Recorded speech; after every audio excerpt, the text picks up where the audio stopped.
Alright guys, here we come with another video for you, repair video. If y'all are looking for that cold start on the truck, that's not coming yet. I got a lot of things to do. Alright, anyways, so here I have a 2000 Suzuki Vitara. It is 2-wheel drive, automatic, with the 2.0 liter 4-cylinder. Well, the problem is, repair video is going to be fixing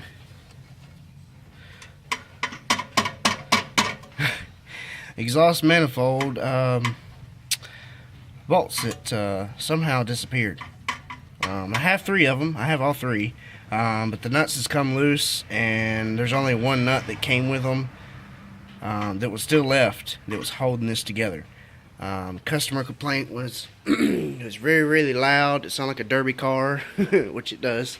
You can't even drive it because of the carbon monoxide being so bad inside the cab. So we're going to fix that and get this thing going again. So let's go ahead and get our tools and everything, and we'll get down to replacing this, fixing this. Okay, well, the tools you're going to need, well, the tools I'll need, not in this case just yours, because the bolts that I have are different. I don't believe they're original. Only one that I believe that is original is this one, and it is a 14 millimeter.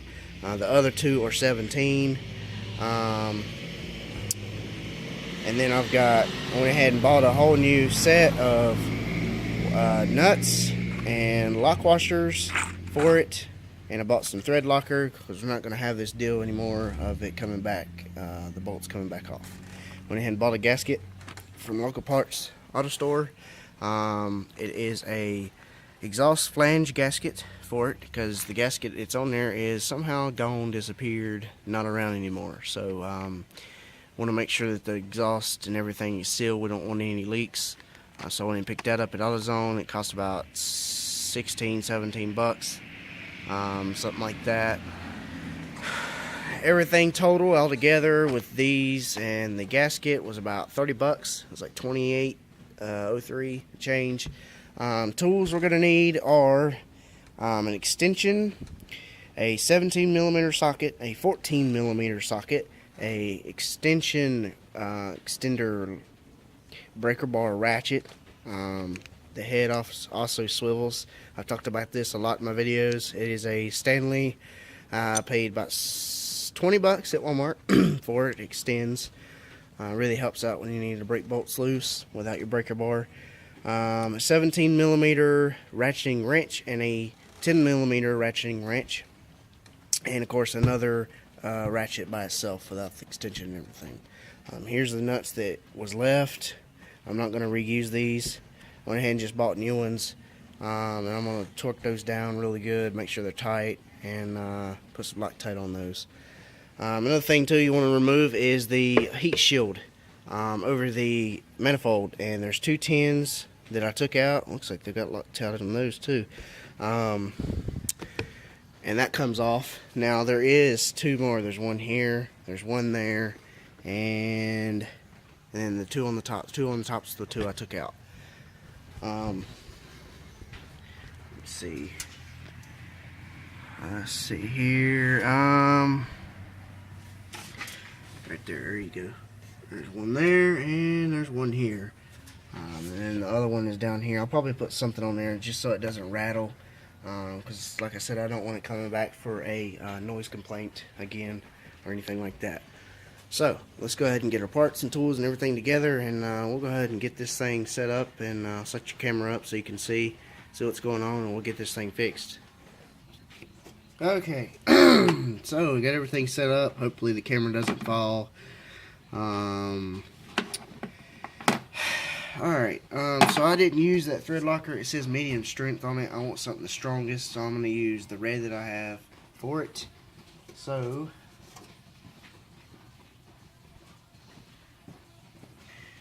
you can get this really anywhere. I picked it up at I believe it was AutoZone. And now the blue I picked up at AutoZone too, but you can get this at Walmart, Napa, O'Reilly's, just about any other auto parts store. It's thread locker red. It's high strength. made by Permanex. So, and I've used this on brakes and everything, like brake brackets for that hold the rotor on and things like that, and I've never had a problem. So just take the nut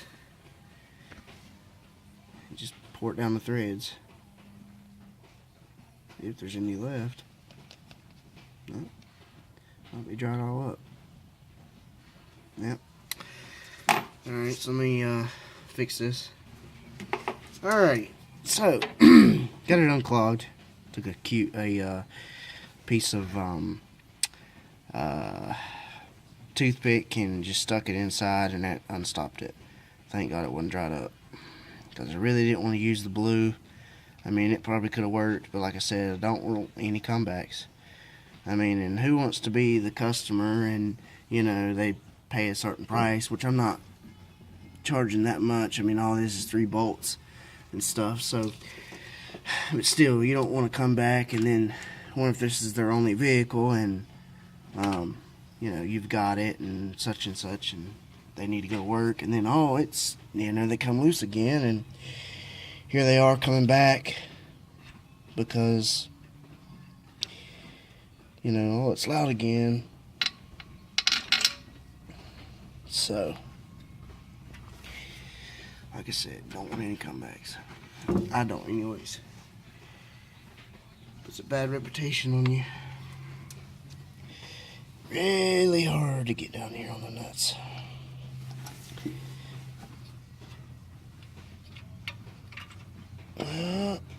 Those washers I got ain't gonna fit.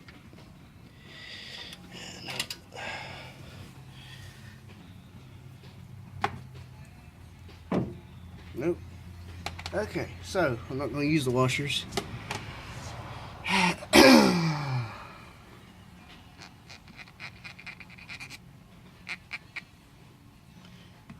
Hopefully this should work. This should do just fine.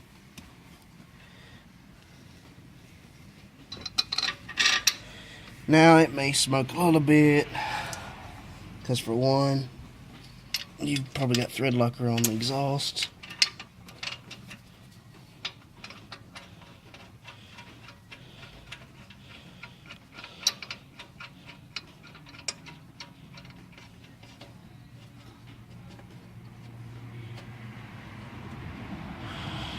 And before he came to me, he took it to Meineke, which I don't ever go. They wanted to charge him $600 because they said, oh, he had a bad Cadillac converter. Not this case.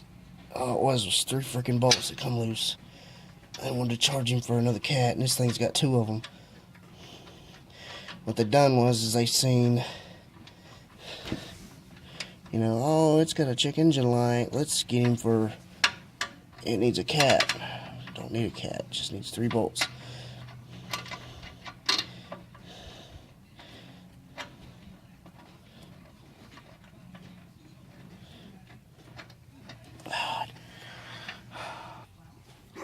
Okay, so that was kind of a pain in the butt, but it's really not that hard. Actually, finally get the nuts to go on to the bolt.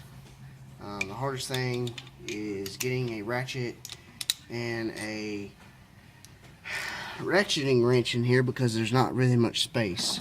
I mean, this is the smallest one I've got, and this is 17. I mean, I can only go but so far. I can't really go underneath there. The firewall's in the way on that side. So hopefully, when I start tightening on the nut on the bolt, the nut on the bottom stays still and tightens up. Yep, it's staying still. Go to each one. Like I said, now the other 2 are 17, and that one I was just on was a 14.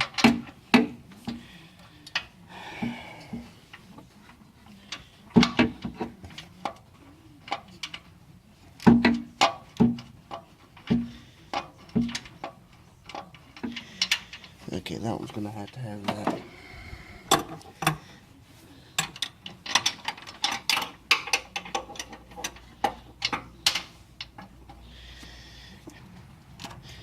Okay, one thing I want to note is I'd tighten the crap out of it. As tight as you can get it. I don't have the torque specs for it, but as long as you've got some Loctite on the threads, you should be good.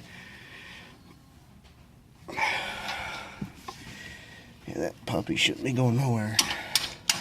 Now let go of my ratchet. Thief.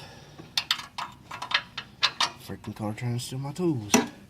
Now the other side, this one right here and the one that I'm on the back side, you can't really see. I've already tightened the nuts on them, so all I have to do is tighten the bolt and it tightens it. The nut won't spin, so that's a good thing.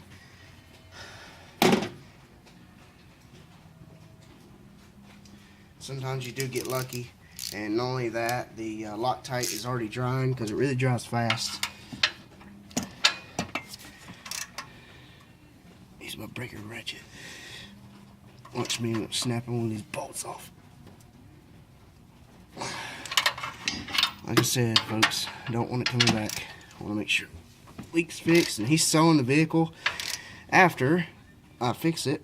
So maybe if the price is right, we'll end up owning this car.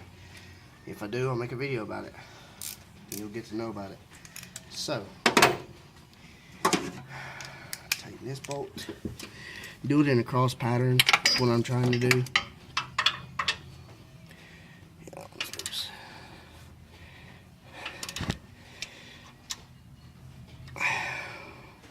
Okay, so everything's tightened down.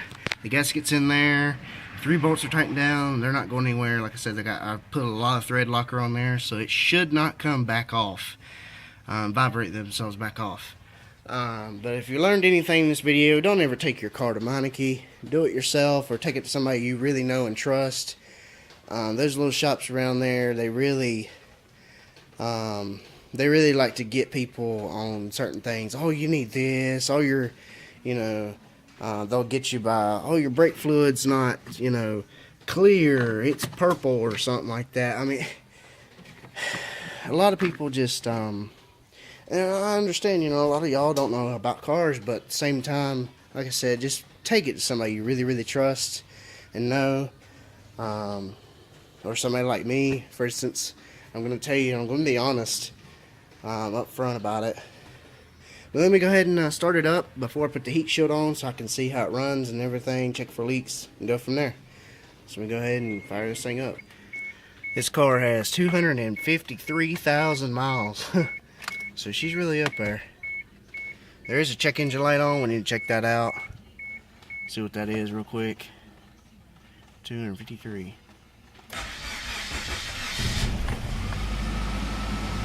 Lots better. Quiet. Our windows work.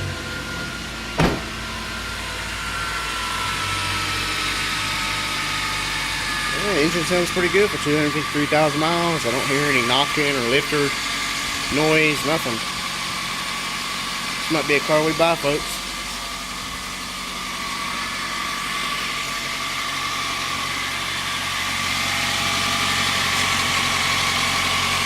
I don't feel any air anywhere. We had to let it warm up and everything and whatnot. Let me go ahead and put that heat shield back on. Okay, guys, let's wrap this up. I did check the code just so you want to know. The code is P0136. Camera's not, there it goes. Which is O2 sensor, bank 1, sensor 2. If I ain't mistaken, should be this sensor right here, and the only reason, if it ain't, it's the second one. Main thing is I'm gonna race it and drive it around 50 to 100 miles and go from there. More likely it's not going to come back on. The only reason it was on was because of the exhaust being apart. Alright, so if you like this video, please give it a big thumbs up. If you hadn't already, hit that subscribe button. I make how-to videos just about every other week whenever possible. Have a great day or night wherever you are. Thanks for watching. Subscribe. If you have any questions or comments, leave them in the bottom. I'll try my best to get to them. And stay tuned for more. I hope this fixes your problem. Thanks.